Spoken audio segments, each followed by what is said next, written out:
Parliament का budget इजलास आज से हो रहा है शुरू। हुकूमत 6 नए बिल करेगी पेश।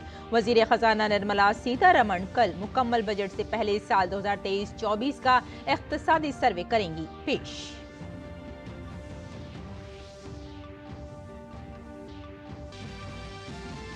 उत्तर प्रदेश में कांवड़ियों की रास्तों में दुकानों पर नेम प्लेट लगाने का मामला सुप्रीम कोर्ट में आज होगी समाअत। दरख्वास्त में हुकूमत से हुक्म वापस लेने की गई फरियाद। सुप्रीम कोर्ट में आज नीट पेपर लीक से मुतालिक 40 से ज्यादा अर्जियों पर होगी समाअत। नेशनल टेस्टिंग एजेंसियों ने अदालत के हुक्म पर शहर और मराकज के लिहाज से जारी किए थे नताइज। मध्य प्रदेश हाई कोर्ट में आज होगी धार भोजशाला सर्वे रिपोर्ट पर समाअत। लिफाफे में बंद एएसआई की रिपोर्ट आज खुलेगी। 98 दिनों तक जारी खुदाई का राज आज होगा मालूम।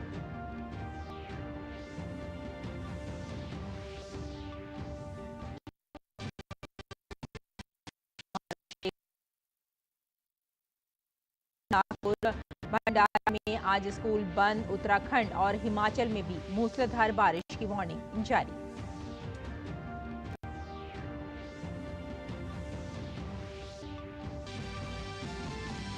बाइडेन ने अमरीकी सदारती इंतखाब की दौड़ से खुद को कर लिया दूर। कमला हैरिस का नाम किया तजवीज। ट्रंप ने कहा बाइडेन अमेरिका की तारीख के हैं बदतरीन सदर।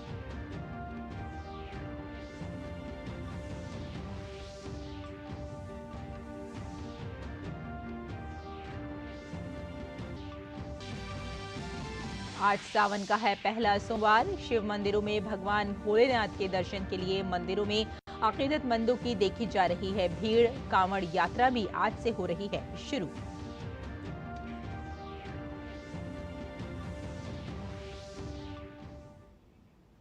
आदाब नाज़रीन, खबरनामे में आपका इस्तकबाल है। मैं हूं आपके साथ रेशमा फारूकी। आइए तफसील से अब खबरों पर नजर डालते हैं।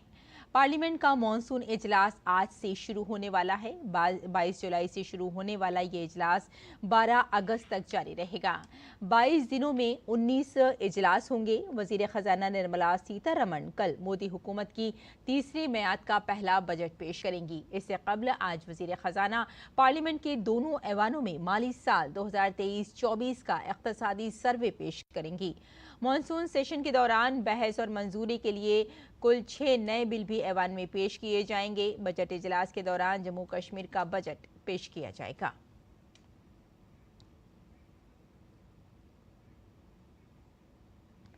पार्लियामेंट का बजट इजलास आज से शुरू हो रहा है। इससे कबल गुज़िश्ता रोज हुकूमत की जानिब से कुल जमाती इजलास तलब किया गया था। इजलास में 44 जमातों के 55 रहनुमाओं ने शिरकत की।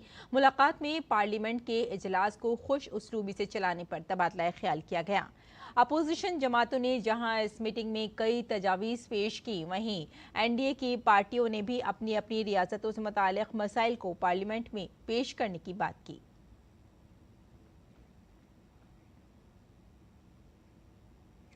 वजीर खजाना निर्मला सीतारमण आज पार्लियामेंट में इख्तिसादी सर्वे 2023-24 पेश करेंगी।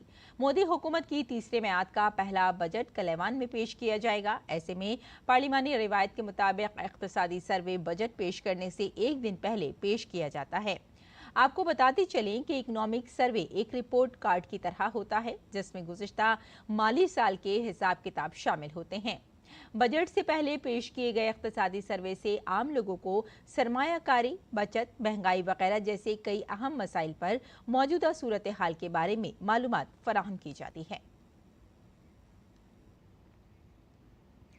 उत्तर प्रदेश में कांवड़ यात्रा के दौरान खाने पीने की दुकानों पर मालिकान के नाम लिखने का मामला इस वक्त सुर्खियों और तनाज़ात में है। आज सावन का पहला पीर है और आज से कांवड़ यात्रा निकालने वालों की भीड़ बढ़ जाएगी।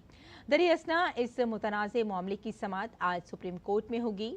Association for Protection of Civil Rights नामी एक एनजीओ ने सुप्रीम कोर्ट में अर्जी दायर की है, जिसमें यूपी हुकूमत के हुक्म को मनसूख करने का मुतालबा किया गया है, जिसकी समाअत जस्टिस ऋषिकेश राय और जस्टिस SVN भट्टी की बेंच में होगी। दरअसल योगी आदित्यनाथ की हुकूमत ने कांवड़ यात्रा के रास्ते में आने वाले खाने पीने की दुकानों, ढाबों, फलों और चाय की दुकानों को हिदायत दी है कि वो अपनी दुकानों पर बड़े हुरूफ में मालिक का नाम लिखें। इस पर उत्तर प्रदेश समेत पूरे मुल्क में सियासत तेज हो गई है।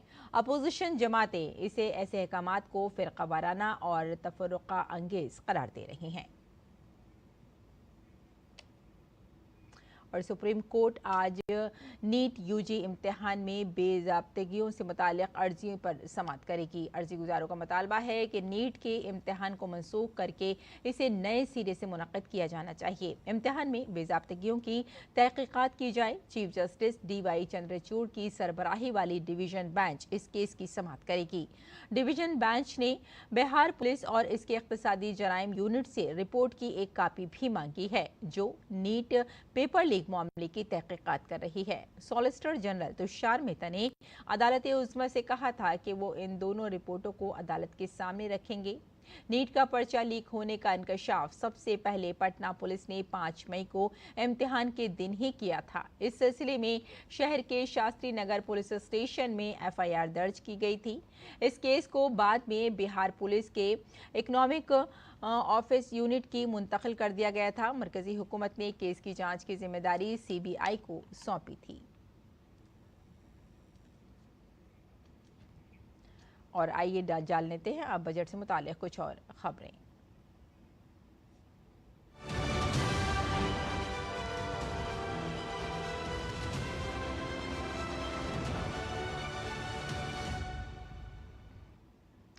पार्लियामेंट का मॉनसून इजलास आज से शुरू होकर 12 अगस्त तक जारी रहेगा। आइंदा बजट को लेकर आम लोगों में काफ़ी तवक्कुआत हैं। 23 तारीख को मुल्क की वजीर खजाना निर्मला सीतारमण पार्लियामेंट में बजट पेश करेंगी। ताहम तमाम तवक्कुआत के दरमियान टैक्स माहिरीन का मानना है कि वजीर खजाना को इनकम टैक्स स्लैब में कुछ तब्दीलियां करनी चाहिए, जिससे टैक्स दहिंदगान को फ़ायदा हो सके। इसके अलावा आम आदमी को भी बजट से बहुत ज़्यादा तवक्कुआत हैं। आइए देखते हैं ये रिपोर्ट। बजट 2024 कल पार्लियामेंट में पेश किया जाएगा। जब वजीर खजाना निर्मला सीतारमण बजट पेश कर रही होंगी तो टैक्स दहिंदगान की नजरें उन पर होंगी। इस बार टैक्स दहिंदगान को बजट से काफी तवक्कुआत वाबस्ता हैं। ख्याल किया जा रहा है कि टैक्स दहिंदगान को कई तरह का रिलीफ दिया जा सकता है। टैक्स छूट से लेकर इनकम टैक्स स्लैब में तब्दीलियां की जा सकती हैं। नए टैक्स निजाम में कुछ इजाफी छूट भी दी जा सकती है। 80C के तहत बहुत से लोग मुतालबा कर रहे हैं कि इनकम टैक्स के सेशन में दी गई कटौती की हद को बढ़ाया जाए। टैक्स स्लैब में भी तब्दीलियां होनी चाहिए। 80C के तहत कटौती में इजाफे का मुतालबा बहुत से टैक्स दहिंदगान कर रहे हैं। फिलहाल इस सेक्शन के तहत ज्यादा से ज्यादा 1.50 लाख रुपए की कटौती हासिल की जा सकती है। ख्याल किया जा रहा है कि इसे बढ़ाकर 2 लाख रुपए तक किया जा सकता है। अगर ऐसा होता है तो इससे टैक्स दहिंदगान को काफी रिलीफ मिलेगा। बजट में मियारी कटौती की हद में इजाफा किया जा सकता है। बुनियादी छूट की हद को नए और पुराने दोनों निजामों में बढ़ाया जा सकता है। फिलहाल नए निजाम के तहत बुनियादी छूट की हद 3 लाख रुपए और पुराने निजाम के तहत 2.50 लाख रुपए है। बहुत से टैक्स दहिंदगान का ख्याल है कि नए टैक्स निजाम में मजीद स्लैब्स हैं, इन्हें कम किया जाना चाहिए। आइंदा बजट के हवाले से आम लोग भी टैक्स के शफाफ ढांचे और टैक्स के महाज पर टैक्स छूट में तोसी की तवक्को कर रहे हैं। Bureau report, DD news Urdu खबरें। और आइए अब जानते हैं कि आइंदा बजट से मुल्क के अवाम को हुकूमत से क्या उम्मीदें हैं। क्लास जो पेंशन विड्रॉ कर रही है या इंटरेस्ट की इनकम है, मेरे हिसाब से इस न्यू स्कीम के अलावा भी कुछ स्लैब रेट्स में चेंज होना चाहिए। फॉर सीनियर सिटीजन के लिए तो एटलीस्ट होना ही चाहिए।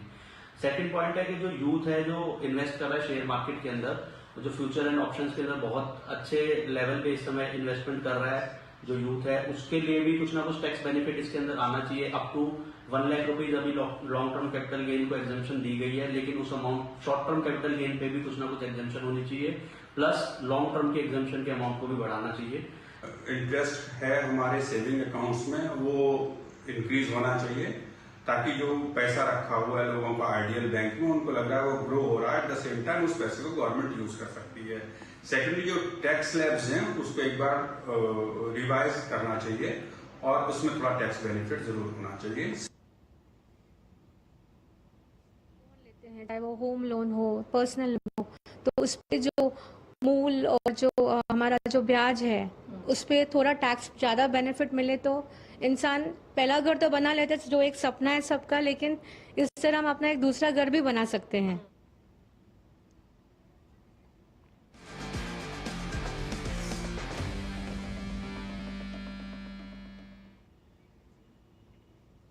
आइए आगे बढ़ते हैं। इलेक्टोरल बॉन्ड स्कीम की अदालत की निगरानी में तहकीकात का मुतालबा करने वाली अर्जियों पर आज सुप्रीम कोर्ट में समाअत होगी।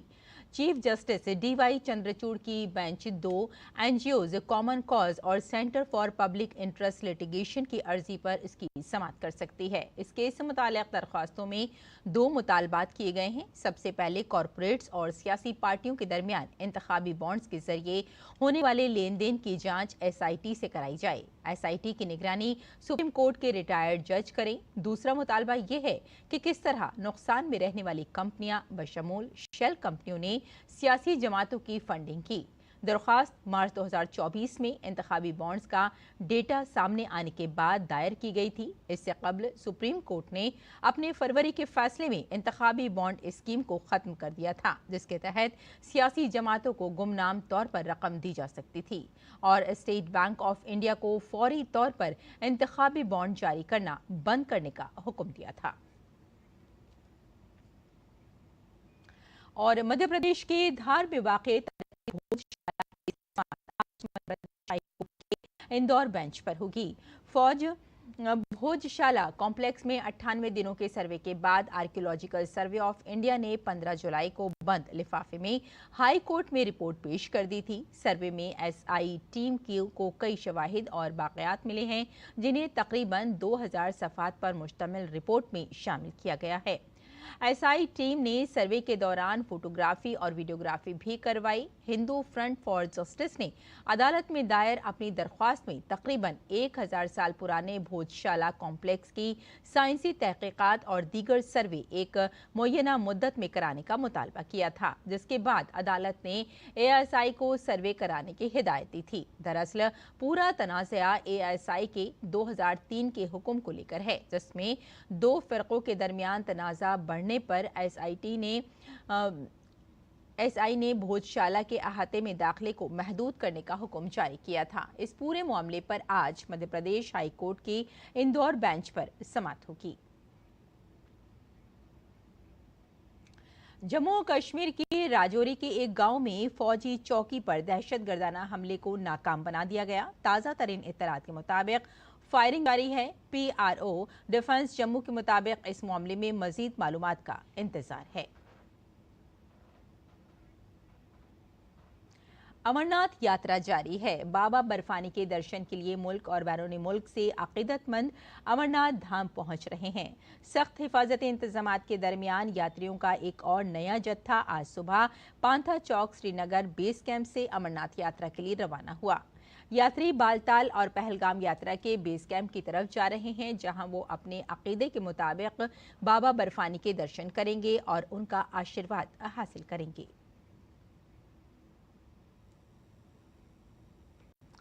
आगे बढ़ते हैं। जो बाइडन ने अमेरिकी सदारती इंतखाबात की दौड़ से अपना नाम वापस ले लिया है। सदर जो बाइडन ने सोशल मीडिया पोस्ट में कहा कि वो डोनाल्ड ट्रंप के खिलाफ इंतखाबी मुहिम से दस्तबरदार हो रहे हैं। उन्होंने कहा कि वो ये फैसला मुल्क और डेमोक्रेटिक पार्टी के बेहतर मफादात के लिए कर रहे हैं। इसके साथ ही उन्होंने नायब सदर कमला हैरिस को डेमोक्रेटिक पार्टी की नई उम्मीदवार के तौर पर हिमायत की है। अगर कमला हैरिस को अगस्त में होने वाले कन्वेंशन में डेमोक्रेटिक पार्टी की तरफ से नामजद किया जाता है तो वो व्हाइट हाउस के लिए नामजदगी जीतने वाली पहली अफ्रीकी निजात अमरीकी और पहली भारतीय निजात अमरीकी बन जाएंगी। बाइडन ने कहा कि वो इस हफ्ते कौम से खिताब करेंगे और जनवरी 2025 में अपनी मुद्दत खत्म होने तक सदर और कमांडर इन चीफ के तौर पर अपना काम को जारी रखेंगे। ट्रंप ने बाइडन को अमेरिका की तारीख का बदतरीन सदर भी करार दिया है। और आइए अब नजर डालते हैं दिल्ली से शाये कुछ उर्दू अखबारात पर।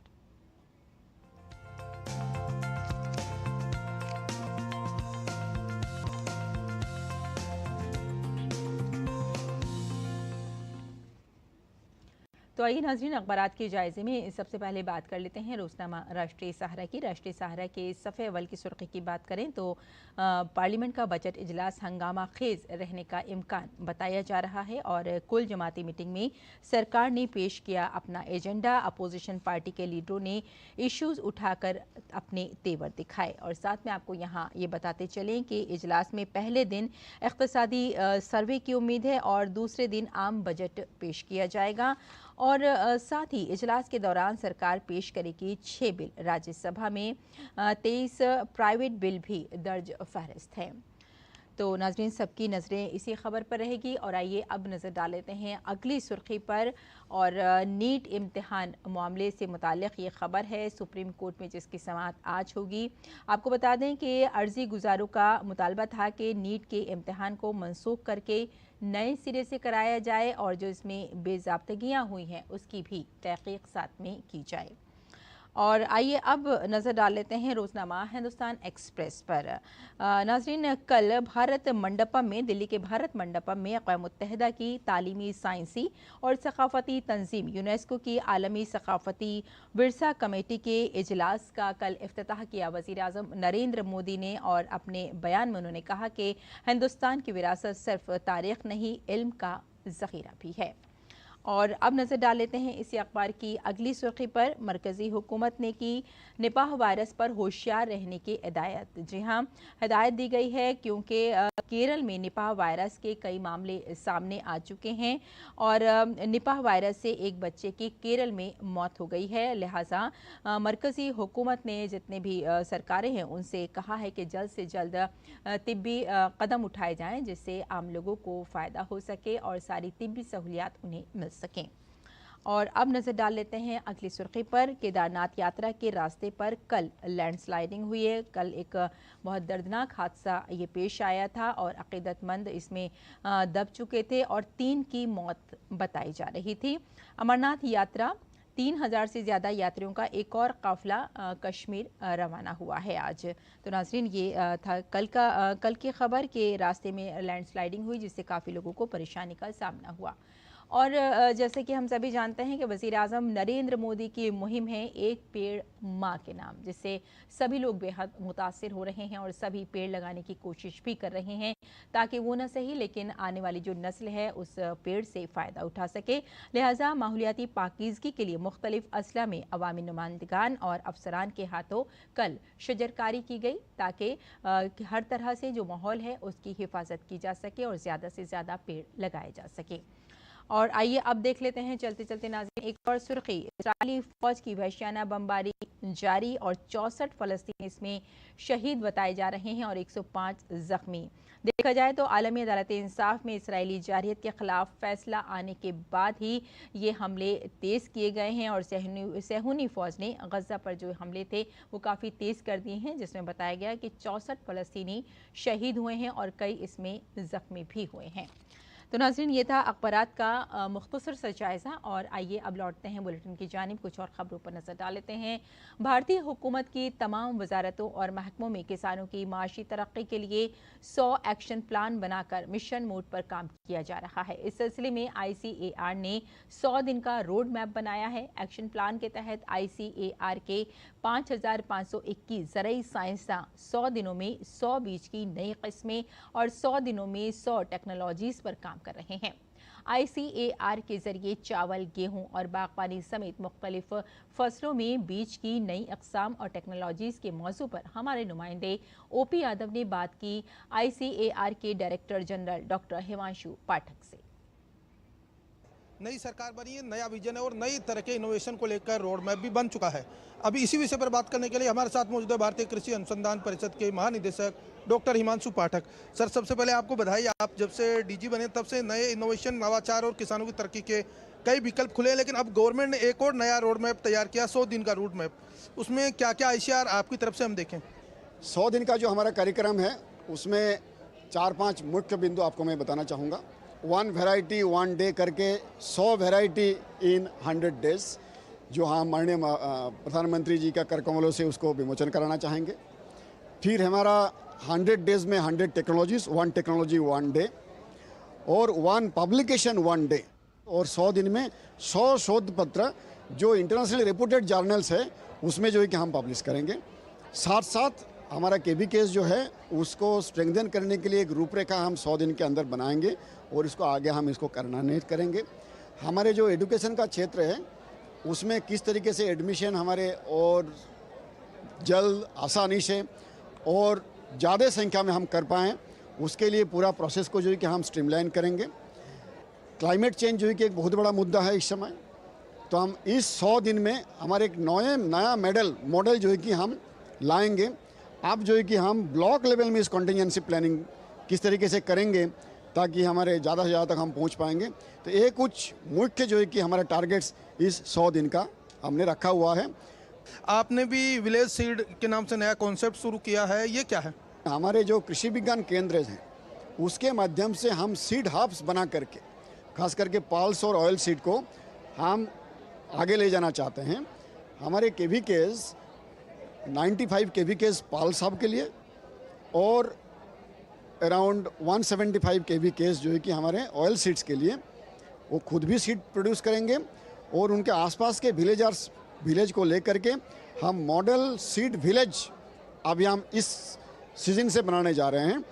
तो ये भारतीय कृषि अनुसंधान परिषद के महानिदेशक डॉक्टर हिमांशु पाठक, जिनका मानना है कि संस्थान द्वारा न केवल भारत सरकार के मार्गदर्शन में 100 दिन का रोड मैप बनाया गया है, बल्कि किसानों की आर्थिक तरक्की और उनके उन्नयन के लिए नए नए नवाचार और अन्य तरह के विकल्पों को आगे बढ़ाने का काम भी किया गया है। मेरे सहयोगी कैमरामैन आशीष शर्मा के साथ मैं OP Yadav, DD news, Delhi.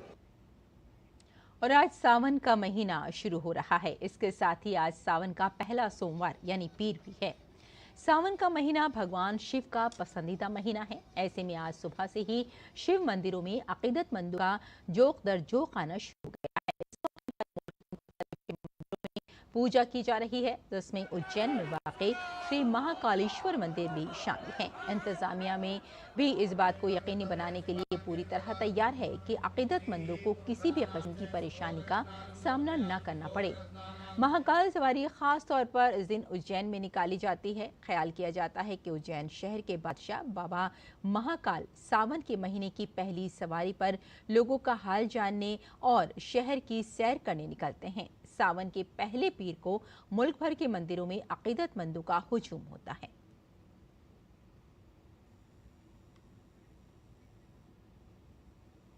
मुल्क की कई रियासतों में मूसलाधार बारिश का सिलसिला जारी है। महाराष्ट्र के कई इलाकों में शदीद बारिश का रेड अलर्ट जारी है।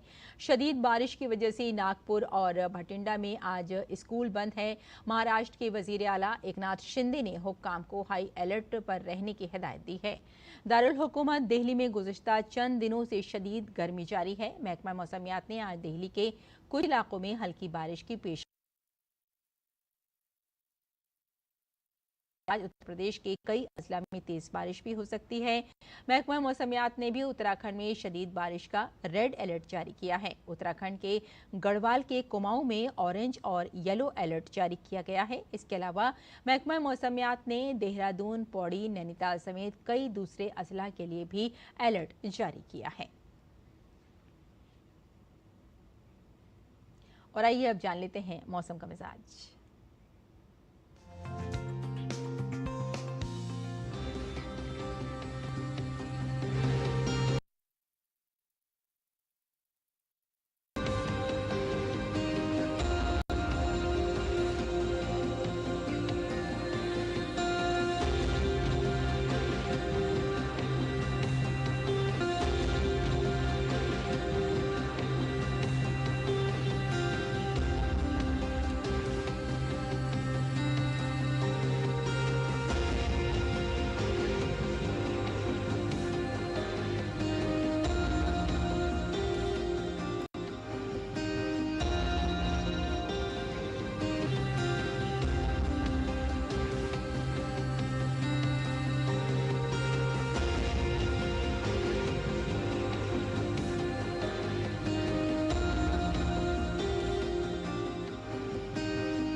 तो नाज़रीन, खबरनामे में फ़िलहाल इतना ही। इजाज़त दें। आदाब।